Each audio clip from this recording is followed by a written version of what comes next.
bom dia, bem-vindo a mais um programa da Aliança Evangélica Portuguesa. Será que Deus hoje continua ativo? Como é que nós o podemos conhecer? Estas são algumas questões pertinentes e, a propósito, hoje vamos precisamente tentar perceber de que forma é que Deus se tem vindo a revelar ao longo da história e como é que Ele hoje também deseja revelar-se pessoalmente a si na sua vida. E não é apenas uma questão de fé. Basta estarmos atentos porque Deus a toda a hora deseja relacionar-se e comunicar connosco. Mas como é que isto é possível? É sobre isto que vamos então hoje conversar com os nossos convidados. São eles o pastor Carlos Fontes, é professor do Instituto Bíblico Monte Esperança. Está hoje também connosco o pastor Jonatas Figueiredo e ainda Emma Nunes, é psicóloga e vai partilhar um pouco da sua história connosco. Então, muito obrigada por estarem aqui connosco. Bom dia, bem-vindos então ao programa Caminhos. Pastor Jonatas, podemos então começar por si. E nada como questionar precisamente ainda a origem da questão. Deus existe e... se Ele existe, como é que Ele se deseja revelar a nós? Bom dia, eu creio que o facto de existirmos é a prova deste ser maior que desejou desde o início relacionar-se connosco. E nessa medida creio que é notório, então, mediante toda a criação, aquilo que nos envolve, desde já percebermos-nos da existência de um ser perfeito, criador, e que na sua imensa e infinda criatividade procurou de múltiplas formas relacionar-se e entabular diálogo connosco. E nessa medida creio que num primeiro patamar poderemos dizer que a criação é inegavelmente um veículo extraordinário para que nos apercebamos da existência de Deus. Eu direi que, à semelhança de muitos teólogos ao longo da história, cada folha, cada abelha, cada estrela, de alguma maneira procura comunicar de forma palpitante que existe um Criador. Isto não surgiu por acaso. E no nosso íntimo também vem das entranhas este sentimento de que há algo maior para lá de nós e que deseja connosco comunicar, e daí este pulsar também pela espiritualidade que é patente nos dias que correm. Mas o que é mais interessante é que Deus, o Criador, poderia simplesmente ter criado o universo, ter-nos criado a cada um de nós e depois ter ficado lá em cima no alto céu, a olhar para cada um de nós, mas deixando-nos entregue à nossa própria sorte. Mas não, além dele ser um Deus Criador, é um Deus que deseja ser também interveniente, ativo e relacionar-se connosco. Porquê? Pois, de facto, nós fomos criados e não é uma criação indiferente, mas de um Deus que deseja relacionar-se na medida em que nos ama e concebe planos de paz, de esperança, de preenchimento total, completo. E nessa medida, conforme disse, a revelação passa pela criação. Tanto quanto parece, isso não nos bastou, ainda que, conforme a Bíblia diz, os céus proclamam a glória de Deus. Um dia, para todos os efeitos, acaba por testemunhar ao outro dia. A noite que sucede a outra não é uma casualidade. Portanto, é mais um sublinhado da parte de Deus de que tudo aquilo que Ele criou tem um propósito. E, portanto, a nossa vivência também aqui pressupõe essa descoberta. E por isso é que é tão entusiasmante viver. É uma aventura, realmente, descobrir o verdadeiro sabor da vida, perceber quem é Deus e que Ele, afinal, preocupa-se connosco e deseja revelar-se também a si, pessoalmente, na sua vida. É isso que vamos também tentar perceber ao longo do nosso programa de hoje. Pastor Carlos Fontes, onde é que Deus se revelou pela primeira vez na história? Realmente, o primeiro ato da sua aparição, digamos, ou revelação, é exatamente quando Ele criou esta espécie especial, nós humanos, criados à sua imagem, e Deus começou exatamente a aproximar-se dele, e a Bíblia diz que Deus visitava Adão e Eva. Portanto, há um contacto, há uma aproximação. Foi Ele quem sentiu essa necessidade, foi Ele quem criou esse objeto, digamos assim, da sua atenção, e realmente é no Jardim do Éden que Deus, pela primeira vez, encontramos-lo a visitar o ser humano que Ele criara para exatamente satisfazer essa relação mútua. E nós encontramos precisamente essa brilhante descrição na Bíblia, logo no livro de Gênesis. E depois, ao longo de todo o Velho Testamento, Deus vai se revelando de maneiras sucessivas ao seu povo. Como é que Ele vai desenhando essa sua revelação? Eu penso que o formato da revelação tem muito a ver com a cultura e os momentos próprios. Eu penso que a maneira como Deus se relaciona com o ser humano, de alguma maneira, também está tipificada no próprio ser humano, na sua existência e estrutura e desenvolvimento. A maneira como Deus se relaciona connosco é mais ou menos uma coisa como o desenvolvimento do ser humano, desde a fecundação, desde o nascimento, depois a fase da infância, da adolescência. E eu penso que Deus foi exatamente, de alguma maneira, foi avançando em contacto com a humanidade, também nestes patamares de revelação e de entendimento, sempre contextualizado, ou seja, Deus sempre se revelou o máximo dentro daquilo que era o quadro possível. Por isso, quando chegamos ao apogeu da revelação, chegamos ao Novo Testamento e é o próprio Deus que está cá embaixo na Terra, através do seu Filho, o fenómeno da encarnação. Portanto, Deus sempre se iria revelando à medida que havia um quadro disponível e sempre no máximo do que era possível. E chegamos a um ponto em que é Ele próprio, mas quando Jesus, exatamente no seu fenómeno humano, nasce, morre e ressuscita e ascende aos céus, Deus não podia parar por aí. Ou Ele levaria-nos com Ele, ou então teria que enviar o Espírito Santo, que é o caso. Neste caso é o próprio Espírito Santo. Agora já não é Deus do lado de fora, mas é Deus do lado de dentro. Não há outra revelação mais profunda, mais íntima e mais possível, digamos assim, que o próprio Deus viver dentro do homem, quando for Ele a criar o próprio homem. É maravilhoso, realmente. O próprio Deus a deixar o céu a descer à terra e a fazer-se homem, através da pessoa de Jesus Cristo. Jesus Cristo é, então, o expoente máximo da revelação de Deus. O que é que Jesus nos ensinou sobre Deus enquanto viveu na terra? Bom, Ele sendo o próprio Deus, ensinou-nos como nos poderíamos relacionar, então, com o Pai. E, de alguma maneira, isso sempre nos pareceu inalcançável. Termos um relacionamento de enorme proximidade, cumplicidade em cada ato, em cada momento. E Jesus ensinou-nos isso mesmo, na medida em que Ele procurava a intimidade com o Pai, procurava os momentos de quietude, de algum modo era também Ele mesmo o espelho do amor, na medida em que procurava a proximidade com qualquer ser humano que desejasse a sua presença, que desejasse intimidade com Ele. E, portanto, nessa medida nós encontramos em Jesus o expoente da revelação e é particularmente entusiasmante também darmos-nos conta de que isto pode por nós ser vivido, na medida em que Jesus nos trouxe esse mesmo exemplo. O exemplo de podermos ter também a possibilidade de conhecermos mais de perto Deus e, como dizia o pastor Carlos Fontes, o incrível milagre do próprio Deus morar dentro de nós. Que milagre é este? Sim, como estava a dizer, realmente é a expressão máxima dessa relação com o ser humano, é o Deus habitar dentro de nós, ou habitar em nós.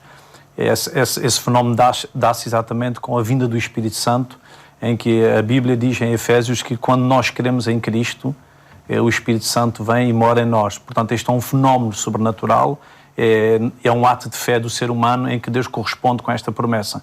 Portanto, é a própria pessoa do Espírito Santo mora dentro de nós e faz um trabalho. A Bíblia diz que começa por testificar, começa por nos garantir interiormente que somos filhos de Deus e a partir daí é todo um processo de trabalho que nos leva também no tal processo que eu disse há pouco, analógico com a espécie humana, em que o ser humano vai crescendo, também nós vamos crescendo até que um dia chegamos ao ponto mais elevado que existe e diz a palavra de Deus que é sermos como Cristo, que é um varão, uma pessoa perfeita. Portanto, um dia destes chegaremos a esse ponto, deixando o Espírito Santo fazer esse trabalho interior em nós. É, portanto, vários passos que vamos dando de cada vez à medida que vamos caminhando de mãos dadas, entre aspas, obviamente, com Jesus Cristo. Eu digo entre aspas porque não está, de facto, de mãos dadas aqui connosco, mas uma coisa é certa, Ele segura-nos e de que maneira, nas alturas em que nós estamos mais em baixo, em que precisamos de um abraço amigo, Jesus está lá. E nas alturas em que nós precisamos de luz, se o buscarmos de todo o coração, a Bíblia diz que Deus se revela e revela mesmo. É o caso aqui da nossa convidada, a Emma, que tem uma história muito interessante, porque ela começou por estudar a Bíblia, ir à igreja, mas um pouco numa posição de ataque. Deixa-me lá descobrir que igreja é esta, o que é que eles estudam, que Deus é este, para eu poder contra-atacar com a minha própria fé. Mas parece que as coisas mudaram e o Espírito Santo fez luz na sua vida, não é? Como é que tudo começou, então? É verdade, eu penso que, à semelhança de muitas pessoas, porque precisamos realmente deste relacionamento e buscamos a espiritualidade de alguma forma, Deus nos criou com este vazio, com esta necessidade de relação, não é? Então, um pouco à semelhança das pessoas, também procurava a verdade, procurava o sentido para a vida, só que não cria em Deus. Portanto, não acreditava que era possível haver um Deus criador num mundo de guerra, de fome, não é? Era para mim difícil de pensar num Deus assim.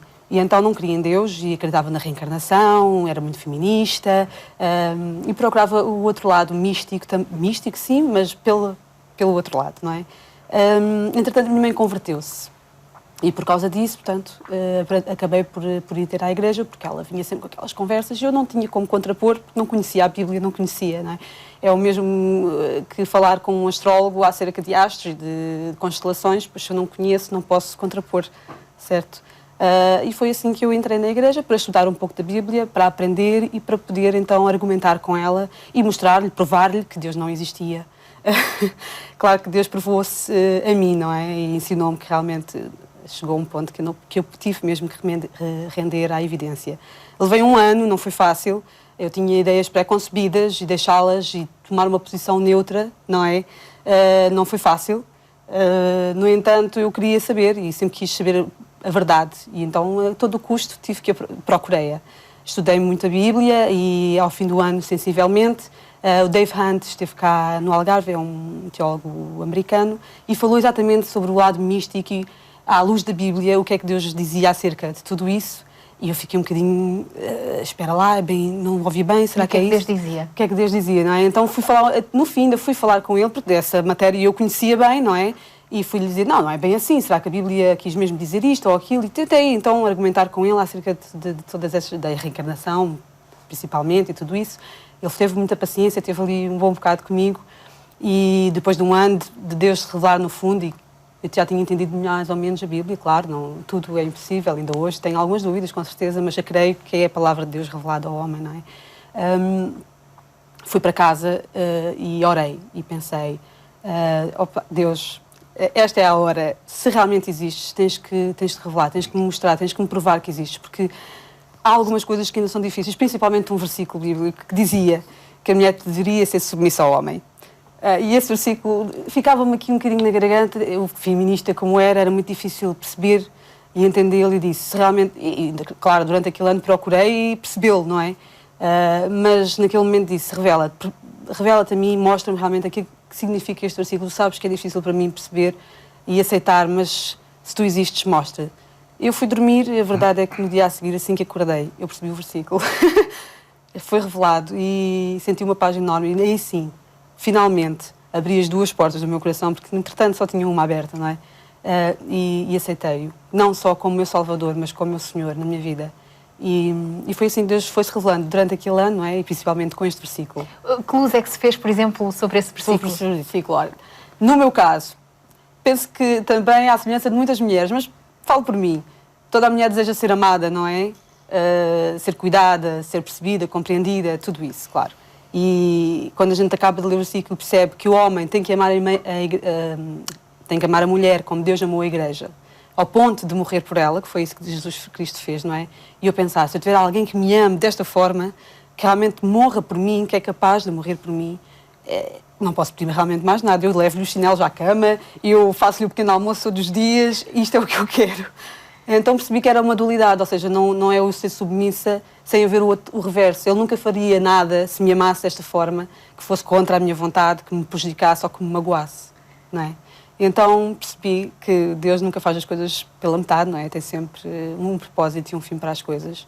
e desejei realmente encontrar essa pessoa e Deus também foi fiel nesse aspecto, e encontrei realmente. E a Rema hoje está casada também. Recentemente, há algum tempo atrás, tivemos uma reportagem precisamente com a Emma e com o seu marido, em que eles puderam testemunhar um outro milagre de Deus nas suas vidas, não é? O nascimento de uma bebé, na altura em que os médicos diziam que só havia 1% de probabilidade da Emma ser mãe. Que seria o milagre. Que seria o milagre, e o milagre aconteceu, e Deus realmente é contra todas as estatísticas. Quando Ele quer, Ele age. Graças a Deus por isso. Pastor Jonatas, é interessante pegar aqui em várias questões que a Emma levantou. Uma delas, Deus revelou-se através da Bíblia. A Bíblia é realmente a palavra de Deus através da qual Deus nos mostra quem Ele é? Conforme já foi referido aqui, Deus, ao longo da história, foi comunicando connosco através de homens, e trazendo-nos de uma forma sucessiva, paulatina, de acordo também com a realidade existente à época, a revelação máxima dentro do contexto possível. E o que é verdade é que nós fomos prendados com ensinos que se encontram na palavra e que concorrem para que nós possamos perceber na plenitude quem Deus é. E, inegavelmente, é para o cristão a Bíblia a única regra de fé e prática, e aí nós encontramos revelada, efetivamente, a pessoa de Deus e vemos-la como a palavra de Deus, a voz de Deus, a orientação de Deus, para que possamos não só perceber mais quem Deus é, mas como nos devemos com Ele relacionar e, obviamente, também com o outro. Na medida em que Jesus, Mestre, a quem nós reconhecemos como Salvador e Senhor, sintetizou a palavra, não é? Em amar a Deus acima de todas as coisas e ao próximo como a nós mesmos. E, portanto, aí nós percebemos, digamos, o sumo da palavra, que é a Bíblia, e entendemos-la então assim como a voz de Deus para nós. A voz de Deus para nós é então a Bíblia, e já o salmista Davi dizia que a palavra de Deus é lâmpada para os meus pés e luz para os meus caminhos. Neste sentido, ainda continuando, a luz também se fez aqui na vida da Emma, além do estudo da Bíblia, indo à igreja. Na igreja ela ouviu a palavra de Deus. É ouvir a palavra de Deus que também faz acender aquela luz da fé. Exatamente. Aliás, a própria palavra diz que é ela mesmo, que é dela que vem a nossa fé. Porque a fé é uma expressão, eu digo expressão porque a fé sempre é manifesta. É muito mais do que querer. A fé é uma atitude de compromisso com aquilo em que queremos. Portanto, à luz da Bíblia, a fé vai além do acreditar em alguma coisa, é o comprometer com isso. E a palavra de Deus forma-se como que um triângulo. Temos o Espírito Santo, o autor da Bíblia, depois temos a Bíblia, que ao ser lida por nós, somos o terceiro elemento, digamos, deste círculo, ou se quiserem deste triângulo. Quando nós estamos a ler a Bíblia, o Espírito Santo que colocou a mensagem aqui, é Ele que em nós vai potenciar o entendimento desta palavra. E é dentro deste circuito que nós temos que funcionar. Portanto, a palavra de Deus é importante porque é o lugar, ou digamos o meio, que o Espírito Santo agora usa, e é uma palavra estanque, fixa, mas é verdade que nós precisamos disto para, de alguma maneira, dogmatizarmos os preceitos e as ideias de Deus, mas no fundo lá por detrás destas páginas, destas palavras, está a vida, está a ação de Deus, está o dinamismo de Deus que acontece com cada pessoa que vai ali buscar nesta relação com Deus, pelo Espírito Santo e pela luz da palavra. Portanto, é dali que vem toda a hipótese que temos de Deus se realizar através das nossas vidas. E qual é o papel da Igreja também? Ora, se Deus quer se revelar ao homem, Deus quer se revelar ao homem, indivíduo, a revelação é sempre individual. Mas a entrega de Jesus é para o mundo todo, e é neste jogo que Deus tem que fazer as coisas. Ele quer ganhar todas as pessoas, mas Ele sabe, Ele não quer uma relação de massas, Ele quer uma relação com pessoas, porque Ele criou à sua imagem e semelhança a pessoa, o indivíduo, cada homem, cada mulher nasce com esta imagem. Portanto, Deus precisa do ser humano para essa relação. Mas como o propósito é o mundo todo, então Ele, de alguma maneira, Ele vai arranjando a maneira de todos nós criarmos uma sinergia ativa, alguma coisa que traga Deus ao mundo. Portanto, a Igreja é importante porque consegue juntar as pessoas, e a Bíblia, quando fala do Espírito Santo de vida, diz que mora em cada pessoa, diz que habitará em vós, mas connosco. Portanto, Deus quer morar no indivíduo, mas quer morar entre os indivíduos. No fundo, o desejo de Deus é morar em todo o mundo. Então, a Igreja serve para juntar as pessoas que juntas catapultam essa vontade para pescar todo o mundo. Aliás, sempre foi a intenção de Deus. Desde o Adão, Deus chegou a ter toda a humanidade do lado dele. 100%, Adão e Eva. Deus conseguiu ter o mundo todo com ele. E quando Deus começou a perder o mundo, digamos assim, ele foi sempre arranjando maneiras de, até chegar a um ponto, ter um povo, que é a nação de Israel. E essa nação já é um todo. Essa nação, de alguma maneira, é um protótipo da Igreja hoje. Ela servia para alcançar o mundo de então e a Igreja hoje serve para alcançar o mundo de então. Ganhando pessoas para que pessoas juntas façam este todo, a Igreja, que é o corpo de Cristo. Quebrando barreiras da nacionalidade, não importa a cor da pele, não importa se somos portugueses, franceses ou israelitas, a verdade é que, crendo em Deus e nascendo de novo nesta esperança que Jesus Cristo nos oferece, nós passamos a pertencer ao seu povo. E pouco a pouco Deus vai realmente revelando-se a nós. Emma, também é interessante, falou da oração, portanto, buscou a Deus, orou, pediu, Deus revela-te a mim e explica-me algo que eu não estou a entender sobre a tua palavra. E durante o sono, a verdade é que Deus falou. Deus trabalha connosco até enquanto nós dormimos? Pela minha experiência, parece que sim, não é?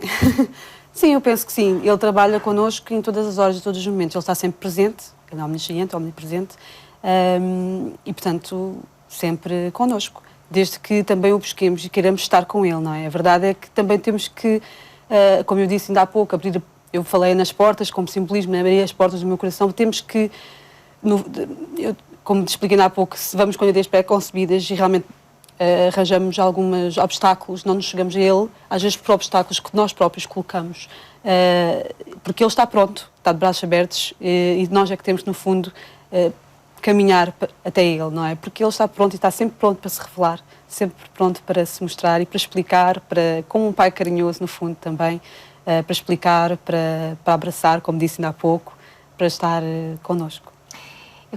O nosso tempo está quase a terminar, mas a Bíblia é uma só. A revelação de Deus através da natureza depois depende da sensibilidade de cada um, mas uma coisa é certa, há também aquela revelação pessoal, como é o caso desta história que acabámos de ouvir. Quer dizer que no íntimo Deus sabe como tocar individualmente na vida de cada um de nós. Como é que, por exemplo, quem está lá em casa e gostava também de conhecer este Deus verdadeiramente pode fazer para isso acontecer? Bom, eu direi que, sendo Deus o Criador, conhece-nos como ninguém. Nós próprios não temos um conhecimento como Ele sobre a nossa própria pessoa. E direi, conforme também já foi referido aqui, que a predisposição assumida para nos relacionarmos com Deus que nos tem incomodado, e se gera já também este desejo ou esta postura intrigante sobre a existência de Deus, sobre quem terá criado todas as coisas, porque é que existimos, se já existe todo este questionamento, sinal é de que Deus, de algum modo, já estará a fazer moça. E direi que a predisposição assumida diante de Deus, em oração, em diálogo aberto, para que Ele se possa revelar pessoalmente, é um primeiro passo da nossa parte de total abertura para que, efetivamente, este selo se dê na pessoa de Jesus, de uma amizade não só no momento, mas para sempre. E conhecer Deus é, de facto, a maior transformação que pode existir nas nossas vidas. Conhecer Deus, reconhecer o seu amor por cada um de nós e respondendo-lhe, entregando-lhe também a nossa vida. E depois nasce em nós este desejo também de o tornar conhecido, que é o que estamos aqui a fazer neste programa. Mesmo para terminar, porquê conhecer Deus, fazê-lo conhecido? Que esperança é que Ele acrescenta à nossa vida? Pois, se Deus, que é um ser eterno, cria este ser humano que se torna imortal porque tem início, mas não tem fim, eu penso que o maior projeto de vida que pode existir é alguém conseguir ter a certeza, a garantia que a sua vida não termina com a morte física e que apenas, aliás, eu até diria mais, a morte torna-se o nosso benefício, como o apóstolo Paulo dizia que a morte é um lucro. Portanto, o projeto de vida do ser humano é exatamente conseguir viver com Deus para sempre. Por isso é que a Bíblia começa com Deus a visitar a casa do homem, o Éden, mas quando termina o Apocalipse já somos nós quem está na casa dele. Nada poderia ser melhor do que nós vivemos para sempre com Ele. Este é o grande projeto de Deus. E se nós conseguirmos aqui ter essa certeza dessa vida eterna com Deus, eu penso que esta é a maior realização do ser humano e, digamos, a maior alegria de Deus. Muito obrigada por terem estado hoje aqui então à conversa connosco, partilhando precisamente esta fé em Jesus, uma fé que é viva, porque Jesus também vive para sempre. De facto, não há dúvidas de que Deus tem várias formas de se revelar e nós nem sempre nos apercebemos disso, mas o certo é que Ele ainda hoje fala connosco através da Bíblia, da natureza, dos bons conselheiros, das circunstâncias, de profetas, da Igreja e principalmente através de Jesus Cristo, que é o próprio Deus feito homem, que desceu do céu para nos reconciliar com Deus o Pai. É por isso que hoje o queremos desafiar também a aproximar-se mais deste Deus maravilhoso e permitir que Ele se revele também a si, de uma forma pessoal. De resto, para o ajudar e acompanhar nas suas leituras diárias da Bíblia, temos ainda para lhe oferecer um devocional. Para o receber, contacte-nos. Nós voltamos ainda a estar consigo na próxima terça-feira, às 6 da tarde, aqui na RTP2 e às 22h45 na Antena 1. Então até terça, se Deus quiser.